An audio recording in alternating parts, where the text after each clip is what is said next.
నర్మద ఒక రోజ్ ఫ్లవర్ని పట్టుకుని feel my love అంటూ ప్రేమ దగ్గరికి వస్తుంది ఆట పట్టించడానికి. ఏంటక్క ఫుల్ ఖుషీగా ఉన్నావు, ఏంటి రోజ్ ఫ్లవర్ పట్టుకుని వచ్చావు అని అడుగుతుంది ప్రేమ. అది తర్వాత చెప్తాను గాని నీపై నాకు చాలా కోపంగా ఉంది ప్రేమ అని అంటుంది నర్మద. ఏమైందక్క అని ప్రేమ అడిగేసరికి, నీకు చాలాసార్లు చెప్పాను ప్రేమ, నేను ఈ ఇంట్లో అక్కని మాత్రమే కాదు అమ్మని కూడా అని చెప్పాను. కానీ నువ్వు ఆ కళ్యాణ్ గారి గురించి నా దగ్గర దాచావు. నువ్వు ప్రమాదంలో ఉన్నా కూడా నాకు చెప్పలేదు అని అంటుంది నర్మద. ఆ మాటతో ప్రేమ, ఆల్రెడీ నా డాన్స్ క్లాస్ విషయంలో అందరితో మాటలు పడ్డావు. బావగారికి నీకు మధ్య మనస్పర్ధలు కూడా వచ్చాయి. మళ్ళీ అలాంటి పరిస్థితి నా వల్ల రాకూడదనే చెప్పలేదక్క అని ప్రేమ అనేసరికి, నాకు ఇబ్బంది రాకూడదని నీలో నువ్వే నరక అనుభవించావు. ఈ విషయంలో నాకు చాలా కోపంగా ఉంది ప్రేమ. బట్ అయితే అయింది, కానీ నీ గురించి నాకు చాలా ధైర్యం వచ్చేసింది. ఆ ధైర్యం పేరే ధీరజ్ అని అంటుంది నర్మద. ఆ కళ్యాణ్ గారి గురించి నేను అత్తయ్య చాలా టెన్షన్ పడ్డాం ప్రేమ. కానీ ధీరజ్ నీ గురించి మాట్లాడిన మాటలకి చూపించిన ప్రేమకి చాలా సంతోషంగా అనిపించింది. ధీరజ్ నీ మెడలో బలవంతంగా తాళి కట్టాడు కాబట్టి నిన్ను భార్యగా అంగీకరిస్తాడా లేదా అని భయం ఉండేది.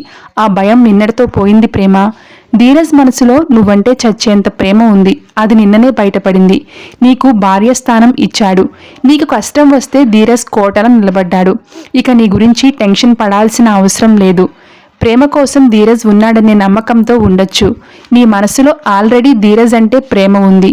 ఇప్పుడు ధీరజ్కి నీపై ప్రేమ మొదలైంది. ఇప్పుడిస్తా రోజ్. ఇక నుంచి నీ ప్రేమ ప్రయాణం కొత్తగా మొదలు కాబోతుంది. ఆల్ ది బెస్ట్ అంటూ ప్రేమకి రోజ్ ఇస్తుంది నర్మద. మీ ప్రేమ ఇంకా ఇంకా బలపడాలే తప్ప బలహీనపడకూడదు. ఎంత కష్టం వచ్చినా మీ చేతిని వదిలిపెట్టొద్దు అని అంటుంది నర్మద. ఆ తరువాత నర్మదాకి శ్రీవల్లిపై డౌట్ వస్తుంది. ఫోటోలు తగలబెట్టేశాం కదా, మరి ఆ విషయం ఎదురింటి వాళ్ళకి ఎలా తెలిసింది? అంటే శ్రీవల్లి అక్కే ఇదంతా చేసిందా అంటూ శ్రీవల్లి దగ్గరికి దూసుకుని వెళ్తుంది నర్మద. నర్మద వెళ్లేసరికి శ్రీవల్లి దిగులుగా కూర్చుని ఉంటుంది. ఏంటి ధీరజ్ ప్రేమాల మధ్య గొడవ జరగలేదని బాధపడుతున్నట్టు ఉన్నావు అని అంటుంది. అయ్యో రామా, నేనెందుకు అలా అనుకుంటా అని నటించేస్తుంది శ్రీవల్లి. చిచ్చి, నువ్వింక మారవా? నువ్వు మన ఇంట్లో అంటిస్తున్న అగ్గిపుల్లలు సరిపోలేదా? ఎదురింట్లో కూడా వెలిగించేస్తున్నావా అని అంటుంది నర్మద. అయ్య బాబోయ్, ఏం మాట్లాడుతున్నావు నువ్వు? నేను ఎదురింటికి వెళ్ళి అంటించడం ఏంటి? అర్థం లేకుండాను అని తెగ జీవించేస్తుంది శ్రీవల్లి.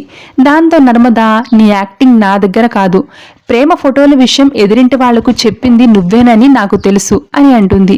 ఏంటి, నోట్లో నాలుక లేని ఈ అమాయకురాలపై ఇంత దారుణమైన నింద వేయడానికి నీకు మనసెలా వచ్చింది నర్మదా అని ఏడుపు మొదలు పెట్టేస్తుంది శ్రీవల్లి. ఆపవే నీ దొంగ ఏడుపులు. నువ్వు చెప్పకపోతే మన ఇంట్లో ఎవరికీ తెలియని విషయం వాళ్ళకెలా తెలిసింది అని అడుగుతుంది నర్మద. ఒట్టు నర్మద, నాకు నిజంగా తెలియదు. వాళ్ళు వచ్చే వరకు నేను గుమ్మం కూడా దాటలేదు. మరి నేను ఎలా చెప్తాను? నువ్వు నన్ను అనుమానించడం కరెక్ట్ కాదు అని అంటుంది శ్రీవల్లి. దాంతో శ్రీవల్లి, చూడు, నాకు నీపై అనుమానం మాత్రమే ఉంది. అదే నిజమని తెలిస్తే అప్పుడు నీకు మామూలుగా ఉండదు. సాటి ఆడదాని కాపురం కూలిపోకూడదని జాలి చూపించి నిన్ను నీ కుటుంబాన్ని వదిలేశాను. ప్రతిసారి క్షమించను. నువ్వు ఎదురింటి వాళ్ళతో మాట్లాడడం కానీ నువ్వు అటు వెళ్ళడం కానీ చూశానే అనుకో, నీ పరిస్థితి ఏంటనేది నీ ఊహకే వదిలేస్తున్నా, గుర్తుపెట్టుకో అని ఓ రేంజ్లో వార్నింగ్ ఇస్తుంది నర్మద. దాంతో శ్రీవల్లి, వామ్మో, ఇది ఆవలించకుండానే పేగులు లెక్క పెట్టేసేలాగుందే. ఇది ఇప్పుడే ఇలా ఉంటే ఆ విశ్వగాడికి అమూల్యకి రాయబారం చేసే విషయంలో నా పరిస్థితి ఏంటో అని కూలబడిపోతుంది శ్రీవల్లి. లోక కళ్యాణం కోసం ఆయన రాయబారి అవతారం ఎత్తితే విశ్వ అమూల్య పెళ్లి కోసం నేను రాయబారం చేయాల్సి వస్తుంది. ఏం చేస్తాం? ఇక మరోవైపు ప్రేమ బెడ్షీట్లను పిండుతూ ఉంటుంది. ధీరజ్ రావడంతో ధీరజ్పై కావాలని నీళ్లు చెల్లుతుంది. నువ్వు నాకు కావాలని చేస్తున్నావు కదా ఇదంతా అంటే, అలా ఏం కాదు ధీరజ్, కొంచెం నాకు సాయం చేస్తావా బెడ్షీట్లు పిండడానికి అని అంటుంది. ధీమా అంటే ఏంటే అని ధీరజ్ అడిగితే, నువ్వు నన్ను ప్రేమిస్తున్నావా లేదా చెప్పు, అప్పుడు నేను చెప్తా అని ప్రేమ అంటే, నేను చెప్పలేను అని ధీరజ్ అంటాడు. అయితే నేను చెప్పలేను అని ప్రేమ అంటుంది. ఇక ధీరజ్ బట్టలు పిండడంలో ప్రేమకి సాయం చేస్తాడు. ఇద్దరు ఒకరిని ఒకరు చూసుకుంటూ రొమాంటిక్గా సాంగ్ బ్యాక్గ్రౌండ్లో ప్లే అవుతుంది. ఇక మరోవైపు కాలేజ్కి వెళ్తున్న అమూల్య దగ్గరికి వచ్చి శ్రీవల్లి కాఫీ ఇచ్చి, అమూల్య ఈ కాఫీ తాగు, అలా పడుంటుంది అని నటించేస్తుంది శ్రీవల్లి. థ్యాంక్స్ వదినా, నువ్వు చాలా మంచిదానివి అని అంటూ ఉంటుంది అమూల్య. బయట కూడా అదే టాకు, ఎవరి నోటి విన్నా అదే అంటున్నారు. పువ్వుల్లో వాసన, నాలోని మంచితనం ఎంత దాచినా దాగదు అని అనుకుంటూ ఉంటుంది శ్రీవల్లి. ఇక ఎదురింట్లో నుంచి విశ్వగాడు పూల రంగడ్ల రెడీ అయ్యి వల్లికి చెయ్యి ఊపుతూ ఉంటాడు. వల్లి కూడా చెయ్యి ఊపడంతో త్వరగా నా గురించి చెప్పు అని సైగ చేస్తాడు. దాంతో శ్రీవల్లి సరేనని డ్రామా షూరు చేస్తుంది.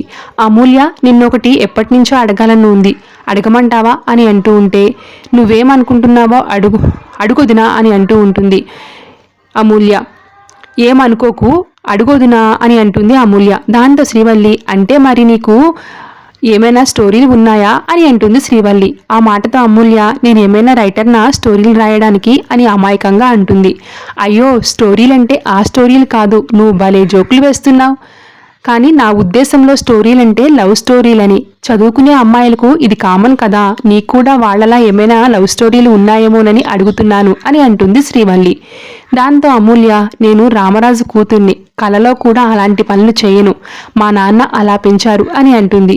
ఆ మాటతో శ్రీవల్లి రూట్ క్లియర్, ఆ బండోడికి లైన్ క్లియర్ అయినట్టే అని అనుకుంటూ, నిన్ను చూస్తే భలే ముచ్చటేస్తుంది అమూల్య, నువ్వు కలలో కూడా ప్రేమ దోమ ఆలోచనలు చెయ్యులే, కానీ అబ్బాయిలు చచ్చినోళ్ళు ఖాళీగా ఉండరు కదా, నీకు లైన్ వేయడం ప్రపోజ్ చేయడం లాంటివి చెయ్యలేదా అని కూపిలాగుతుంది శ్రీవల్లి.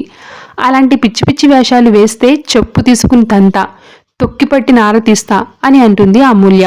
ఆ మాటతో శ్రీవల్లి, వామో ఇది మామూలు కంచులా లేదుగా అని అనుకుని, సర్లే కానీ మా బావ ఆ విశ్వగాడేంటి నీ వైపు తెగ చూస్తున్నాడు అని అంటుంది. దాంతో అమూల్య, భావన వాడెవడు అని అంటుంది.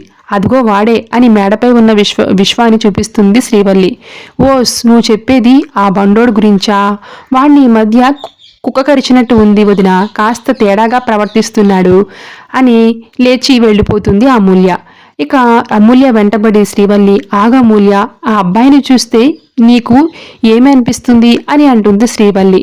దాంతో విశ్వ వైపు చూసిన అమూల్య, నాకు ఏమనిపిస్తుందంటే దున్నపోతిని ఇంట్లో కట్టేసుకున్నారేంటి అని అనిపిస్తుంది వదిన అని అంటుంది. ఎందుకు అమూల్య అలా అంటున్నావు? చూస్తుంటే మంచోడ్లాగానే కనిపిస్తున్నాడు కదా, మనిషే కాదు మనసు కూడా చాలా విశాలంగా అనిపిస్తుంది కదా, చూడు ఓసారి అని అంటుంది. దాంతో పెద్దగా నవ్విన అమూల్య, ప్రేమ వదిన ఇన్నావా ఏమంటుందో అని అంటుంది. ప్రేమ శ్రీవల్లి వైపు కోపంగా చూస్తుంటుంది.